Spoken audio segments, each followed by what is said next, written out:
Hi everyone, it's Reba. Welcome. Today I'm doing a book tag called Judging Books by Their Covers. Nadia from Nads Loves to Read tagged me. Nadia made her video after watching Allison Page's do a similar video reviving this book tag back into BookTube. I was excited that Nadia tagged me.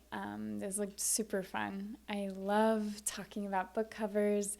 I buy books based on their covers, and I just think that book influencing and book cover design go hand in hand. So let's get into the prompts. For best color combos, I chose Tokyo Ueno Station by Yu Miri. I really love this cover. The colors are beautiful, and the combination of them together create this very aesthetically pleasing palette. The simple line drawings of the different objects are playful and delightful, beautiful, but they also represent elements and symbols within the story themselves. So I think it's a very smart, very intentional book design. I like how the colors contrast with each other so that each object stands out, and the border backgrounds, everything feels very clean and composed well. The book's about a homeless ghost that haunts the Tokyo Ueno station. Throughout the book, he has reflections on his own life as well as the inequalities of society as a whole. It's sad, but touching and meditative and thoughtful.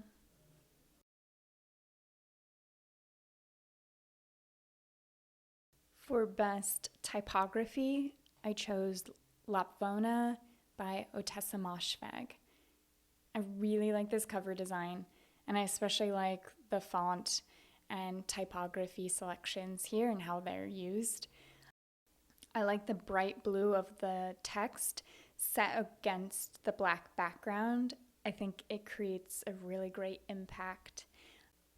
I love the pop of the title and author name framing this very classic painting of the lamb. It's really high impact. It catches your eye, and it's just a fantastic typography. Overall, I really like this book cover. You can see I got a signed copy, which is fun. Not my favorite Moshfegh, but I do enjoy the discourse around it and hearing the varied opinions and reactions to the book. I'm glad I've read it. If you don't know what it's about, I'll just quickly read the inner flap description, which is: in a village buffeted by natural disasters, a motherless shepherd boy finds himself part of a power struggle that puts the community's faith to a savage test. In a spellbinding novel that represents Otessa Moshfegh's most exciting leap yet.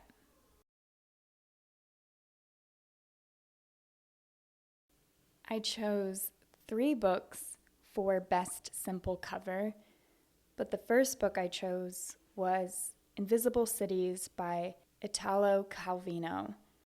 This is probably the most minimal book that I have. I have not read it yet, but I know I bought it because I liked the cover design so much. I really love the negative space and how it allows the little bird hand-drawn symbol stand out and be the focal point. I love the handwriting style of the author's last name and the title of the book. I'm not sure how well you'll be able to see it in this video, but there is this subtle geometric outline that is depressed I guess in the cover of the book creates a subtle shadow, and although it's minimal, I think it has a lovely impact. Like I said, I haven't read it yet, but my understanding is that it is accounts of fictionalized cities that Marco Polo visited in his travels, and I believe it's formatted in a set of prose style poems. I think the best recommendation comes from Jeanette Winterson's blurb on the back, which says, "Invisible cities changed the way we read and what is possible in the balance between poetry and prose. The book I would choose is Pillow and Plate, Alone on a Desert Island." The second book I chose for Best Simple Cover is Outline by Rachel Cusk. I saw these books years ago, these particular editions, and the covers are what made me want to read Rachel Cusk because I really loved how they looked. I love the design of the photograph of the shell, framed by this white background, the bold sans serif font. It's truly beautiful in its minimalism. I really like it. I read Outline a couple of years ago, and I just recently bought Transit, which is the second book in the trilogy. You can see on this Picador edition, the spine design is meant to work well with the two other books in the trilogy. Has Outline, Transit, Kudos, and each book in the trilogy, the title of it is in the black font. Outline is a quiet, strange little novel. It's about a woman writer on her trip to Athens, and she acts as kind of this receptacle or collector of the stories of people around her as she has various interactions with them. Throughout, she doesn't really give much away about herself to us as a reader. It's a unique narrator style, but it really worked for me. I thought it was really successful. And I'm planning to read Transit this summer, so hopefully I will be able to get to that soon. My last and third choice for Best Simple Cover is The Rings of Saturn by W.G. Sebald. I really liked this bright green color blocking with these organic shape cutouts that are exposing images. I think it's a really sophisticated design in terms of the typography. All around a really cool book design. To me, this is one of those books that you want to take out with you when you're reading in public so that you look kind of cool and like you read obscure translated fiction. I did essentially buy this because of the cover, but when I read the back of it, I genuinely got intrigued. It does sound weird and interesting. It sounds like it'll be kind of a meditative, philosophical, meandering type narrative, which I like that sort of thing. So it sounds enticing to me.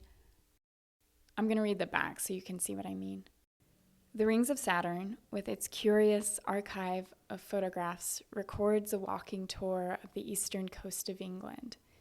A few of the things that cross the path and mind of its narrator, who both is and is not Sebald, are lonely eccentrics, Rembrandt's anatomy lesson, the natural history of the herring, Borges, a matchstick model of the Temple of Jerusalem, Sir Thomas Browne's skull, recession-hit seaside towns, Joseph Conrad, the once thriving silk industry of Norwich, Swinburne, the Dowager Empress Cixi, and the massive bombings of World War II. Mesmerized by the mutability of all things, the narrator catalogs the transmigration of whole worlds. On every new thing, there lies already the shadow of annihilation.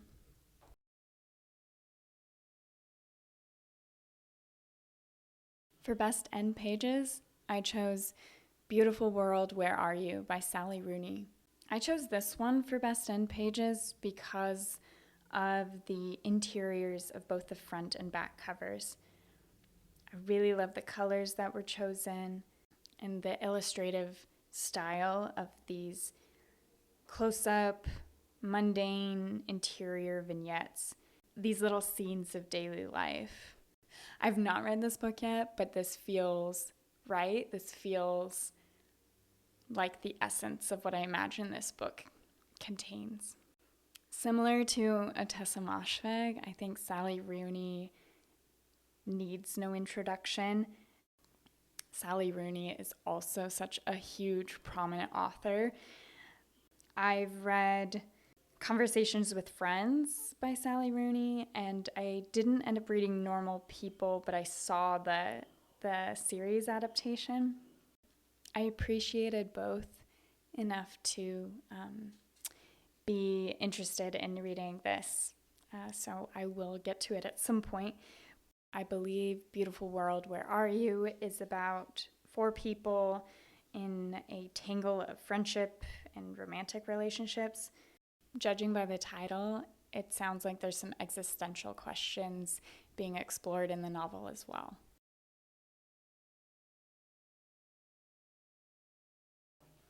Not my favorite cover, but I chose A Song of Ice and Fire series for Best Map. I have seen the entire HBO series, and I own all the books so far. However, I've only read this first book in A Song of Ice and Fire, which is a Game of Thrones. The map of the world in this series is iconic to both the books and the show. You can see that in my copy. The north part of the map is in the front cover, and the south part of the map is on the back. A Song of Ice and Fire is a classic fantasy series. It's full of drama, political strategy. The map of the world that the story exists in is really important. Where people live regionally is really important to the overall politics and power struggles, as well as overall themes of seasons and different allegiances, the North versus the South, as well as just these different kingdoms within the different regions. It's all very important to the story.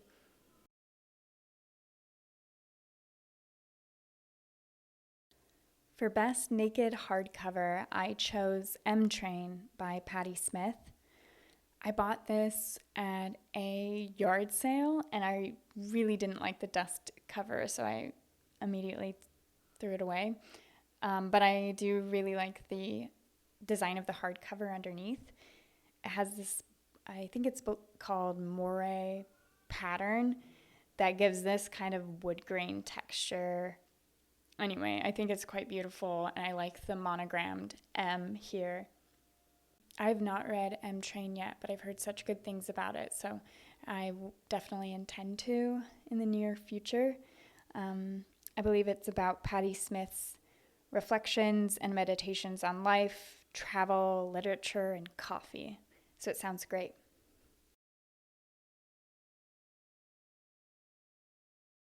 For Best Back Cover, I chose Noguchi's Imaginary Landscapes. This is technically an exhibition catalog from 1978, but I really like it for this prompt. I love the composition of this garden landscape, which feels like the surface of a strange planet or something, and I like how it's superimposed on the gold background. What's fun is you can see Noguchi standing here on the front cover, and then when you flip to the back, he's further away. This is super playful and intentional. I really love the play between the front and the back cover. If you don't know, Noguchi is a prolific artist and designer. Most people have probably seen either his furniture or some of his lighting or sculptures. He was a multidisciplinary creator, and this is a really cool artifact to have.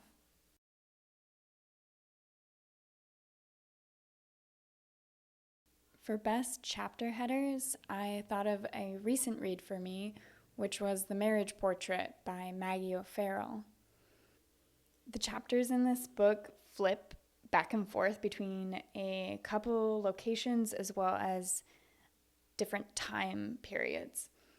The illustrations underneath the chapter headers help indicate and orient you in like what time in the story you're in.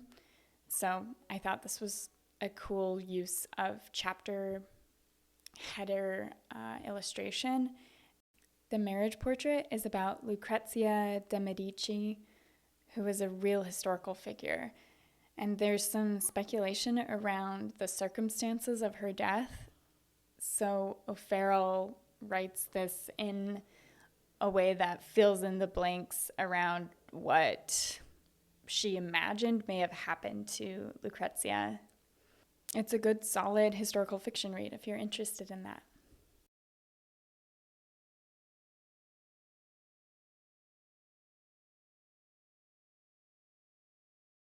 For best spine, I chose Aphasia by Mauro Javier Cardenas. This book's spine is what caught my eye when I saw it at a bookstore. I liked the tile format with the lettering as well as all these little images. I like how the spine makes order of what's happening on the front cover. It kind of organized the lettering, so it's a bit easier to read here on the spine. Overall, I like this kind of sketchy symbol drawing style, and it's a unique and impactful spine design. Aphasia is about Antonio. He's a man avoiding some serious problems in his life. The story reads somewhat stream of consciousness. It's rambling sentences as Antonio tries to communicate, but finds himself unable to properly explain and communicate what's going on. Hence the title, Aphasia, which is a language disorder that affects a person's ability to communicate.